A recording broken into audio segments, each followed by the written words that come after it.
All right, here's your tutorial on how to submit a grid time card. You will not be able to access this time card, the grid time card, through the mobile app. You will have to access it through the website access. Make sure that you open this up through Safari and save it down onto your tablet as a quote unquote app on your home screen. If you don't know how to do that, pause the movie. There is a tutorial on our playlist that shows you how to do that.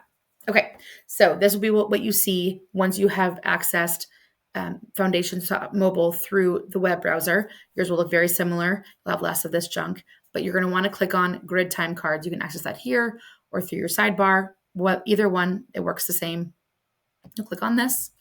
And as a reminder, you will need to submit a grid time card for every day of the week. So when you create a time card, it's going to be for one specific day, not for the entire week. At the end of the week, you should have 5 separate time cards to submit. So you'll go ahead and hit New Grid Time Card.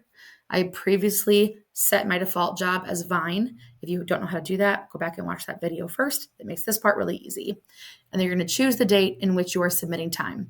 I recommend that you submit time or enter time and save it as your days go on. Otherwise, Friday afternoons, Monday mornings are going to be a bit tedious for you. So now here we go. We're going to go ahead and hit next.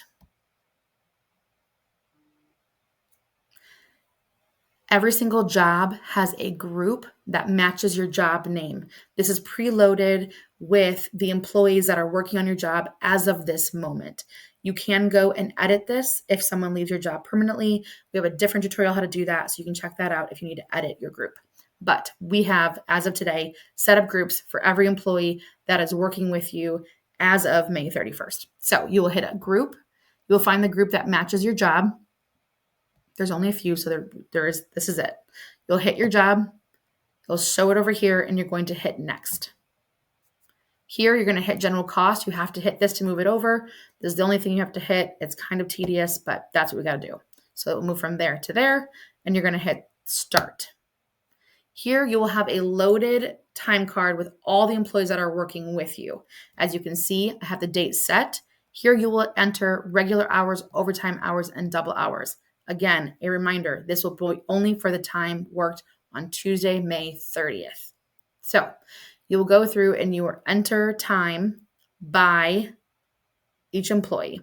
If you have an employee that is off that day, you can certainly remove him from this list temporarily by going to options, edit employees, and then you can choose who you want to remove for this day specifically. So you can remove him. Same thing with add. If you have someone that's hopping on your job for a day, but they're not a part of your permanent crew, I would recommend adding them this way through the time card and not changing your group. Here, you'll add on whoever's going to be working on your group for that day. And then you're going to hit done. And then you'll fill out all the time. And then you will hit save. If you hit submit, it will automatically send it to payroll for approval. We will not approve them or send them for approval until 6:01 on Monday mornings.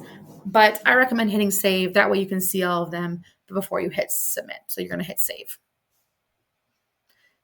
This is the view you will see when you go in to create a new grid time card. So for this week, Vine will have 4 of them listed. You'll have the number of employees that you have on there and the hours that you worked. Once you are all done, and for the week, it is Friday afternoon, you've entered all of your time, you can go ahead and click this button here. It will choose all the time cards for the week. Again, there should be 5. This week there'll be 4. And you're going to hit submit. Then you're going to hit submit again. I'm not going to hit submit because I don't want to send it over to Mike and Gwen for approval, but that's what you'll do. And then that's the end. If for some reason it gets rejected, as in like, hey, the time's really off or this person isn't working, they may bounce it back to you, but more often than not, they'll just edit it on their side. So this really will be the end of your process. Any questions on how to submit a grid time card, please Slack me and let me know.